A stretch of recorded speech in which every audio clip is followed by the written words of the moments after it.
Halo semuanya, kali ini saya akan membahas sedikit spoiler dari BTTH Season 5 episode 137. Namun sebelum kita mulai, jangan lupa untuk tekan tombol like, komen, dan subscribe agar kalian tidak ketinggalan update video terbaru seputar zona Donghua. Oke, langsung saja kita masuk ke pembahasannya. Sebelum kita bahas episode 137, seperti biasa, mari kita bahas sedikit untuk episode 136. Di episode 136 kemarin, cerita dilanjutkan dengan perjalanan kelompok Xiuyan menuju tempat buah asal naga Phoenix. Di situ kelompok Xiuyan terjadi baku hantam dengan orang-orang dari pavilion petir angin dan suku Heaven Demon Phoenix Surgawi. Meskipun di pihak lawan terdapat 5 ahli tingkat Dozon, kelompok Xiuyan tidak akan takut dengan masalah tersebut. Bisa-bisanya, salah satu tetua dari suku Heaven Demon Phoenix bisa di-counter oleh boneka yang didapatkan Xiuyan sebelum masuk daerah reruntuhan kuno Doseng. Dan anehnya, di episode 135 sebelumnya menjelaskan jika boneka tersebut menggunakan formasi dan memusatkan kekuatan ke salah satu boneka, maka kekuatannya bisa setara dengan ahli Dozon bintang 2. Sementara kekuatan dari salah satu tetua dari suku Phoenix Surgawi adalah Dozon bintang 5. Aku sempat melihat beberapa video tentang masalah di sini nih. Ada yang bilang itu yang di tengah si Ujang, tapi ada juga yang bilang si Ujang tampilannya beda. Kalau misalnya si Ujang ikut dalam pertempuran tersebut, masuk akal juga sih kalau kekuatannya bisa ngimbangin Rana Dozon bintang 5. Bukan sekedar ngimbangin lagi, malah lebih dominan kalau dilihat-lihat. Tapi kalau menurut kalian gimana? Dan yang paling epic parah di episode 136 kemarin, yaitu scene Baiwan bocil kematian Jian lawan Feng Qinger. Meskipun buah asal naga Phoenix didapatkan oleh Jian, tapi Jian mengalami masalah saat pertempuran selesai. Ini bocil emang OP sih, minusnya cuma di Borosman aja.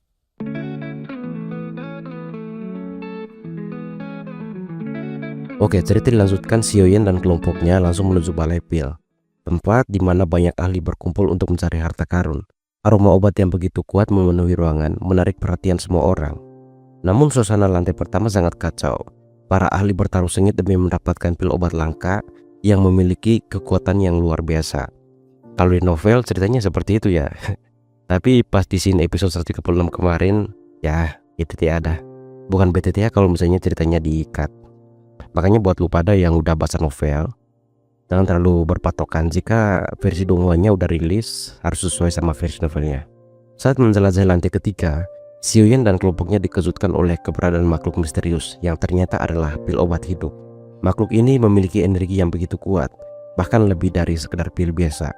Xiuyan mencoba menarik perhatian makhluk itu dengan memberikan pil tingkat 6. Dan di scene terakhir episode 136 kemarin, tiba-tiba muncul seseorang misterius yang menggunakan topeng dan merebut binatang pil tersebut. Lawan Xiuyan kali ini bukanlah sembarang orang.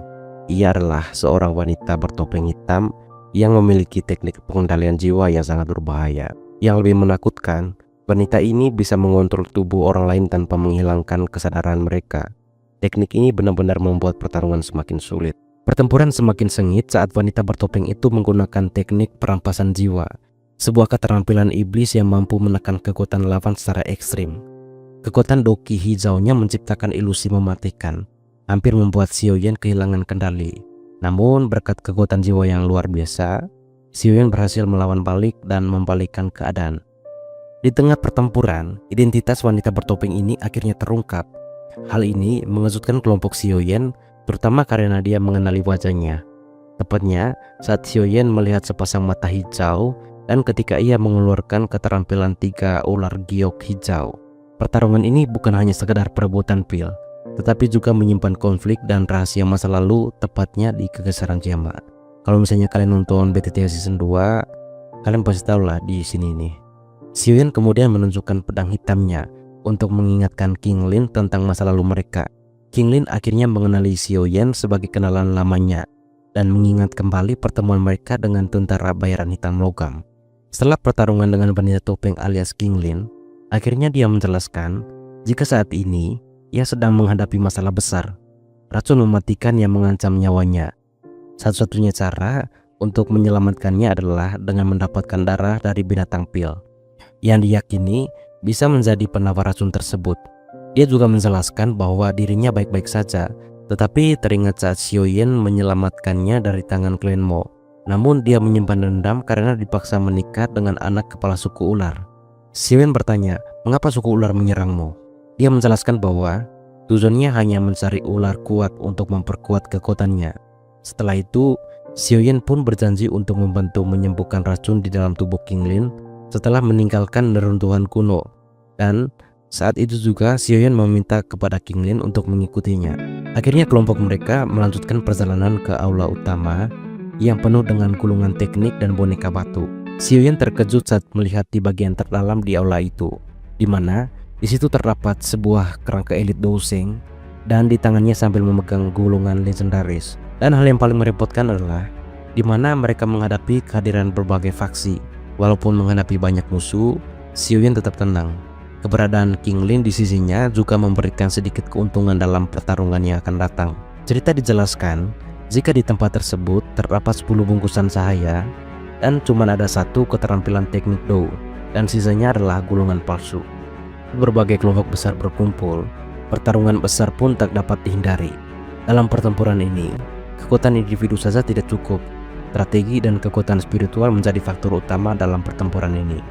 Xiaoyan merasa ada sesuatu yang aneh, terutama karena tidak melihat kehadiran anggota Aula Jiwa.